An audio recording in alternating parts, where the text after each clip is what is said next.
Candace Parker and Aliyah Boston finally settled the Clark versus Paige Bueckers debate, and their answers shocked basketball fans everywhere. Okay, let's go matchup. Let's go matchup to matchup. Okay, so obviously what the people want to see is Caitlyn versus Paige. We're gonna do this. Who wins the matchup between Caitlyn and Paige? I already know what you're gonna say. My girl, Caitlyn, what? Okay.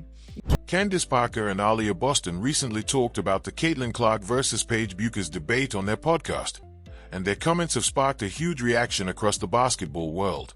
These aren't just fans sharing opinions online. They're WNBA stars giving their honest thoughts on who would win in a head-to-head matchup, and their answers may surprise you.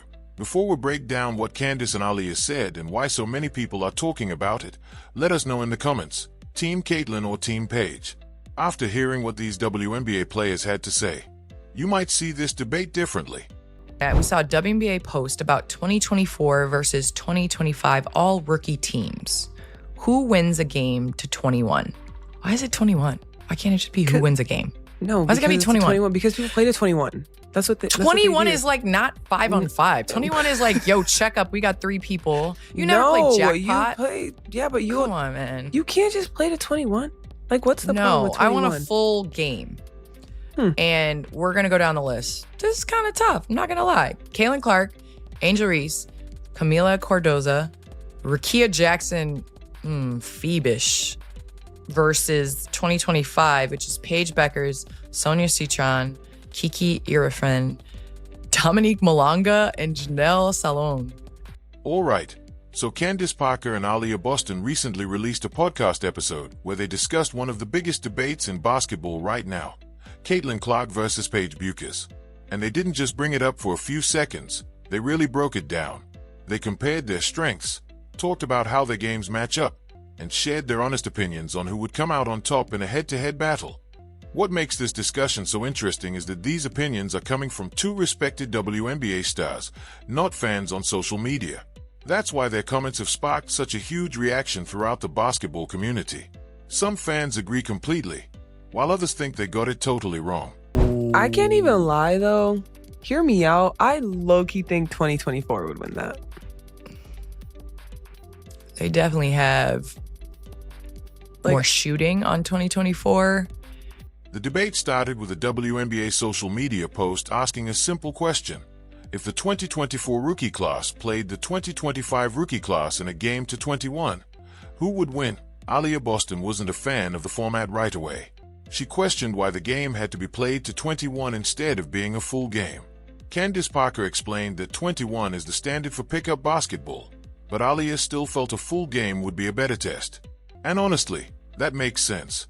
A game to 21 doesn't fully show things like endurance, team chemistry, coaching adjustments, or how players perform over 4 quarters. The 2024 rookie team included Caitlin Clark, Angel Reese, Camila Cardoso, Rickea Jackson, and another talented rookie. The 2025 group featured Paige Bueckers, Sonia Citron, Kiki Irifen, Dominique Malonga, and Janelle Salon. Both teams are loaded with talent, but they are built very differently, which is what makes this comparison so interesting. One of the first things Candace pointed out was that the 2024 class has more shooting. That's a major advantage. Caitlin Clark is widely considered one of the best shooters in women's basketball. Her deep range forces defenses to guard her far beyond the three-point line, creating extra space for her teammates. When a player can shoot from almost anywhere on the court, defenses can't relax or leave her open. They have to stay attached to her, which opens driving lanes and creates better scoring opportunities for everyone else. That's the kind of impact that can completely change a game, and it's a big reason why many people believe the 2024 rookie class would have the edge in this matchup. Really okay, let's go matchup. Let's go matchup to matchup. Okay, so obviously what the people want to see is Caitlyn versus Paige. We're gonna do this. Who wins the matchup between Caitlyn and Paige? I already know what you're gonna say. My girl, Caitlyn, what? Okay. But then the conversation shifted to the individual matchups, and that's where things really got interesting. The matchup everyone wants to see is Caitlin Clark versus Paige Bueckers. It's the kind of showdown that would attract huge attention because both players are among the most talented guards to come out of college basketball in recent years. They both have star power, elite skills, and the ability to take over a game. When asked who would win that matchup, Aliyah Boston didn't hesitate. Her answer was simple: my girl Caitlyn. That response carries weight for a few reasons. First, Aliyah plays alongside Caitlin with the Indiana Fever. She sees her work ethic, preparation, and competitiveness every day. She's watched Caitlin perform against professional competition and knows exactly what she brings to the court. Second, Aliyah isn't known for making controversial statements just to get attention. She's respected around the league for her basketball IQ and thoughtful analysis. So when she picks Caitlin, it's based on what she genuinely believes, not on creating headlines. Candace Parker's response was interesting as well. She seemed to expect Aliyah to choose Caitlin, but she didn't strongly disagree. Considering Candace's experience and basketball knowledge, that reaction caught people's attention. She's seen some of the greatest players in women's basketball, so her willingness to entertain that opinion added even more fuel to the debate. Of course, the Caitlin versus Paige discussion goes beyond just basketball. It has become a conversation about different journeys, different styles, and the future of the sport. Caitlin spent 4 years in college, steadily building her game and rewriting record books before entering the WNBA. Paige faced major injury setbacks during her college career but still established herself as one of the most skilled and respected players in the game. Both players have earned tremendous respect, and both have proven they belong among basketball's elite talents. That's why debates like this generate so much passion. There may never be a clear answer, but fans will continue arguing about who has the edge whenever these two names are mentioned together. Sonia Citron and Rakia. We'll do Rakia. Sonia Citron and Rakia. I still think Rakia can win that. You think Sonia's gonna win that? That is more of like a coin toss, to be honest with you. Yeah. Skill set wise, they actually play very similar, but I do think system wise it's different. So we're seeing different skill sets. That's true. Because Rakia doesn't play in Sonia's system and Sonia doesn't play in Rakia's system. The discussion then moved to another intriguing matchup, Sonia Citron versus Rakia Jackson. Unlike the Caitlin Clark and Paige Bueckers debate, Candace Parker felt this one was much closer. She described it as a coin flip, and Aliyah Boston agreed. Both players have similar qualities. They are versatile wings who can score, defend, and contribute in a variety of ways. Neither player has a clear advantage across the board, which is why this matchup is so difficult to predict. Candace also brought up an important point that often gets overlooked when comparing players.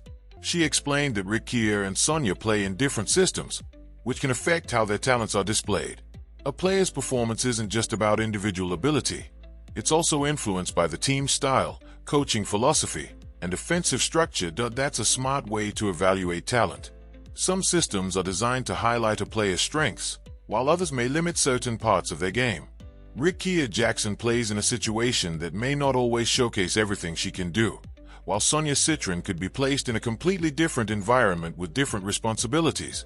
Because of that, comparing them isn't as simple as looking at statistics. You have to consider how each player's skills would translate in a neutral setting, where both have the same opportunities and support around them. That's why Candace and Aliyah viewed this matchup as one of the toughest to call. Both players have the tools to make a major impact, and the outcome could easily go either way. Angel and Kiki. Let me tell you, that would be one heck of a matchup. Right? That would really be one heck of a matchup. That's why I said 21 isn't enough. You're right. We probably should do a full game. That's what I said. We should do a full game. What's 21? 21 is like... The conversation then turned to Angel Reese versus Kiki Iriafen, and both Candace Parker and Aliyah Boston agreed that this would be an incredible matchup to watch. Aliyah said it would be one of the toughest battles on the court, and it's easy to see why. Both players bring relentless energy, physicality, and competitiveness. They fight for every rebound, play with high intensity, and never back down from contact. If these two matched up against each other, every possession would feel like a battle. This is also where Aliyah returned to her earlier point about the game being played to 21. She argued that a short pickup-style game isn't enough to properly judge a matchup like Angel versus Kiki. In a game to 21, a few lucky bounces or a quick scoring run can completely change the outcome. But over a full game, factors like conditioning, decision-making, consistency, and adjustments become much more important. That's what makes these comparisons so difficult. A short game might tell one story, while a full game could tell a completely different one. After breaking down all the major matchups, Candace ultimately picked the 2024 rookie class to win. Her main reasons were their shooting ability and overall experience, with players like Caitlin Clark stretching the floor and multiple proven contributors across the lineup. She believes the 2024 group would have the edge. However, one of the most interesting parts of the discussion came when Candace talked about Dominique Maloney. She offered extremely high praise, suggesting that Dominique has the potential to become one of the best post players the WNBA has ever seen. That's a bold statement coming from someone with Candace's experience and basketball knowledge. According to her, what makes Dominique so special is that she's more than just a talented big player. She combines size, skill, athleticism, and basketball IQ. She can score around the basket, pass effectively, and impact the game in multiple ways. In the end, both Candace and Aliyah lean toward the 2024 rookie class, but they also made it clear that the 2025 group has tremendous talent and could be a force for years to come. What do you think? Who wins this matchup, the 2024 rookie class or the 2025 rookie class? Let us know in the comments, and don't forget to like and subscribe for more women's basketball coverage. This debate is far from over,